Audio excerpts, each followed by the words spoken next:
Where the debate over Sanatan Dharma continues to simmer. A day after Udhayanidhi Stalin likened Sanatan Dharma to malaria, dengue and said that it needs to be eradicated, not fought but eradicated, the INDIA alliance conveniently distanced itself from the entire road. Now a video surfaced of DMK Minister K. Ponmudi, who used the same platform and said that the opposition alliance was formed to eradicate Sanatan Dharma.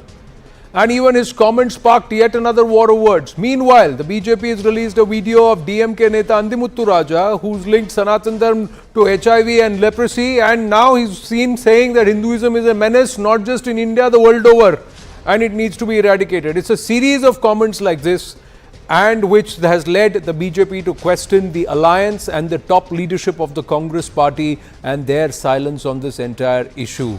Is this all part of a poll strategy, and is this actually going to, does this alliance, does committee of contradictions, does it actually believe that it's going to get them votes? Guru Prakash Paswan, national spokesperson of the BJP, is with us. L. Hanumantaiah, Rajya Sabha MP of the Congress party, is with us. Abhijit Majumdar, consulting editor, First Post, with us. Namaste, Jai Hind. Gentlemen, thank you for your time. Mr. Hanumantaiah, do you really subscribe to the views of the DMK leaders? No, point number one, it is an extreme opinion on Sanatana Dharma without just evaluating what is good, what is bad. But there are good things and there are bad things. The people who have expressed their extreme opinions like Udhayanidhi and Raja, probably they have suffered the worst part of untouchability, the worst part of the religion which has been discriminated on them. The discrimination which has been done on to the people of this country, say about 25% untouchables, who have experienced the horrible untouchability in the country, have probably expressed this kind of opinion. On the other hand, there are people who express Sanatana Dharma is our practice, is our pride and all that. See, there is a truth between these two lines. We have to always go for the truth of the between the lines and understand what is Sanatana Dharma. If you don't understand Sanatana Dharma properly and make a negative comment on that, will not give justice to that. On the other hand, if you just praise the Sanatana Dharma and everything is right, everything is justifiable, everything is for the equality of the human being, if you say so, it is injustice done to the people who have suffered by the Sanatana Dharma, like caste system, like untouchability, like discrimination, which has to be taken into consideration during the practice of the Dharma and during the practice of Sanatana Dharma. So do you want to remove the discrimination, Hanumantaiah ji? My opinion on this. Do you want to remove, if you want to remove discrimination, Mr. Hanumantaiah, do you believe there is no discrimination in any of the other faiths? Yes. The Abrahamic faiths have no discrimination No, at all? There is no discrimination in Buddhism? There is no discrimination? Please understand why I am talking about Hinduism, Hindu Dharma, Sanatana Dharma. Please understand, I am an Hindu, I have to talk about my religion. I have to talk about other religions. Mr. A. Raja that is the second part. Mr. A. Raja is a baptized Christian, sir.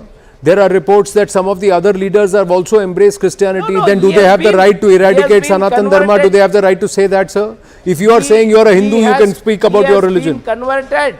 He has been converted by the discrimination of this Dharma, and now he has become a Christian. So then does he have any right to speak about Sanatan Dharma then? Is it not violative of Article 19? He has the right, according to me, he has the right to speak on. So then you should also have the right to criticize other religions that practice discrimination, who are Pashmanda Muslims. Why are Shias not allowed into Sunni? Ask those questions and then question discrimination everywhere, sir. Why are you deterring from questioning discrimination everywhere else? If the issue is discrimination, my dear, it is his choice. It is his choice to talk about discrimination and to criticize. But he didn't talk about discrimination, did he, sir? Guru Prakash Paswan, was he talking about discrimination, or was he talking about eradicating an entire Sanatan Dharma altogether? Tomorrow he can talk about the discrimination of Christianity. No, Anand, I think... no, sir. Point is, sir, you talk about eradicating discrimination, you talk about the need for samarasta or samabhava or samanvaya, it's fair. But to go after one particular faith or a particular entire theological, philosophical, religious stream, which has lasted for thousands of years, if not more, then while steering clear of all other discrimination in all other faiths. Sir, please tell me, Mr. Hanumantaya, has Mr. Andimuthu Raja, by your own admission, he is now embraced Christianity. Has he spoken about why there are separate churches for Dalit Christians in Tamil Nadu? 42% of the Christians in Tamil Nadu are Dalits. Why are they called Dalit Christians if there is no discrimination there? Then they should not be called. If they left Sanatan Dharma because of discrimination, they are still being discriminated against. You are defeating your own argument, sir. No, my dear, please. My dear, please understand, I am talking about the same discrimination in the different religions, which Andimuthu Raja has selected Sanatana Dharma today. Why has he selected, sir? Why is he not selecting the religion that he adopted now? Why is he not saying that we need to correct what is wrong there? Probably. Fair questions to ask. If you want to go after discrimination, please go after discrimination across the board. Guru Prakash Paswan. 1 minute, sir. Hanumantaya ji, please yield. Guru Prakash Paswan. Guru Prakash Paswan.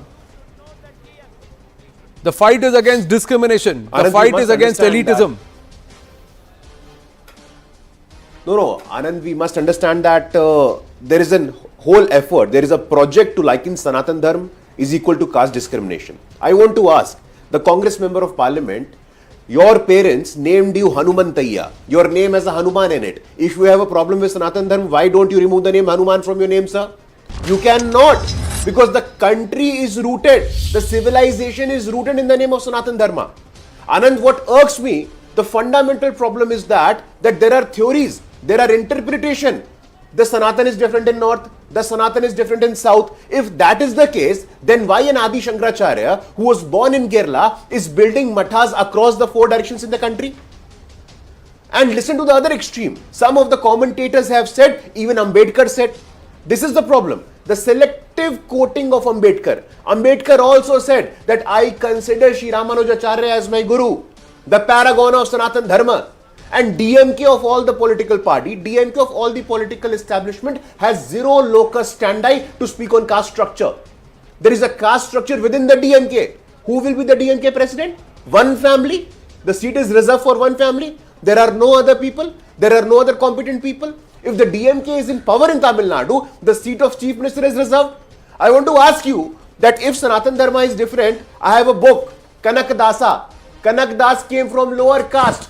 Kanak Das is not an upper caste Hindu. But what he has written for Sanatan Dharma, I want to read for you, sir. He has said, O Lord of Lords, destroyer of Ravan, family deity of Raghu lineage, enemy of demons, kindly protect us forever. Who is the Sant Kanak Dasa? You tell me, Ramayana, who authored Ramayana? Maharshi Valmiki. What caste did Maharshi Valmiki belong to? You tell me today. Mahabharat, Maharshi Vedvyas. What caste did Maharshi Vedvyas belong to? You cannot selectively do it, sir. The only whole and sole purpose of DMK is to do politics of fault line. 16. And Anand, we must understand that the Congress's silence is very telling.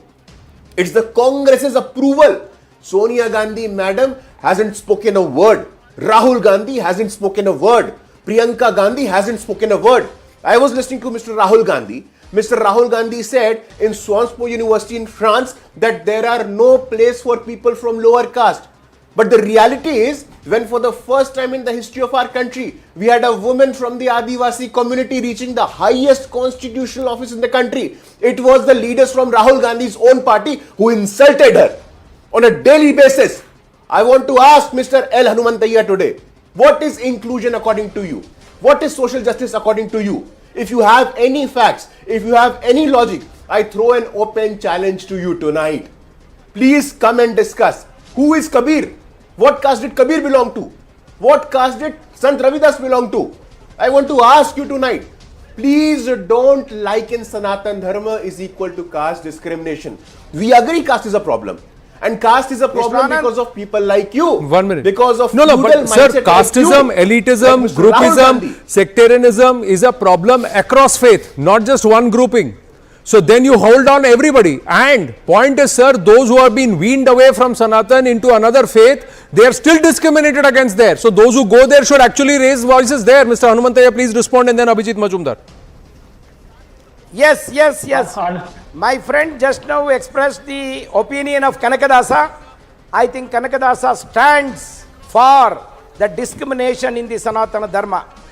His books, which are written by Kanakdasa him, stand for Sanatan always Dharma. represented. Don't misinterpret Kanakdasa. Always represent. He has written it, sir. Don't misquote Kanakadasa. Don't misquote He has written Kanakadasa. it. Don't You have not misinterpret. read probably I will not Kanakadasa's allow this lie to original happen on writings. national You have television. not read original writings. I'm reading from I his have book. all the original writings of Kanakadasa. This is his and I original wanted writing, to sir. tell you. That is Stop number one. misinterpreting, Number two, sir. Number two, I cannot allow Mr. this to happen. Ravidas, I have this book Mr. in front of Kabir, me of Kanakadasa. they never represent You have no Sanatana right to Dharma. speak on Kanakadasa. Please understand this.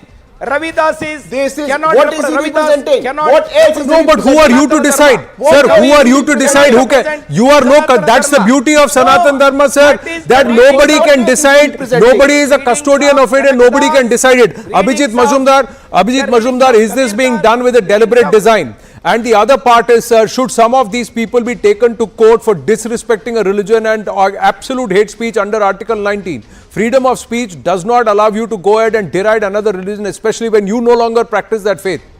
And they are talking about eradicating not the ills in a particular faith or a form of life or a way of life, but eradicating it altogether. Abhijit Majumdar. Anand, Bharat is probably the only land where the minorities call for the extermination of the majority absolutely brazenly, openly, publicly. And the majority pleads that there should be no conversion, there should be an anti-conversion law. I mean, this is nowhere in the world this kind of thing happens. So you see, Bharat is constantly, systematically under attack.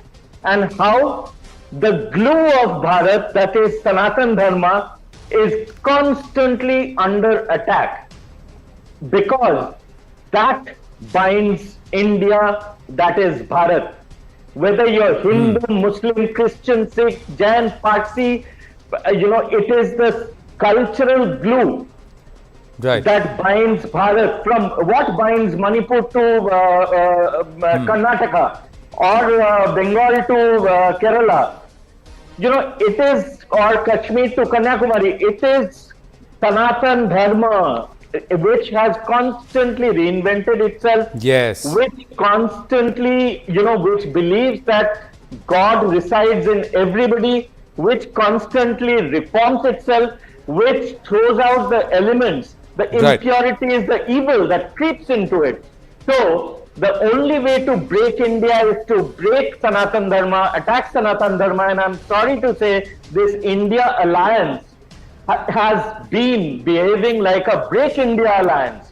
Look at the behavior and the actions of the first word of that alliance is inclusive, and everything that's being spoken about is non-inclusive.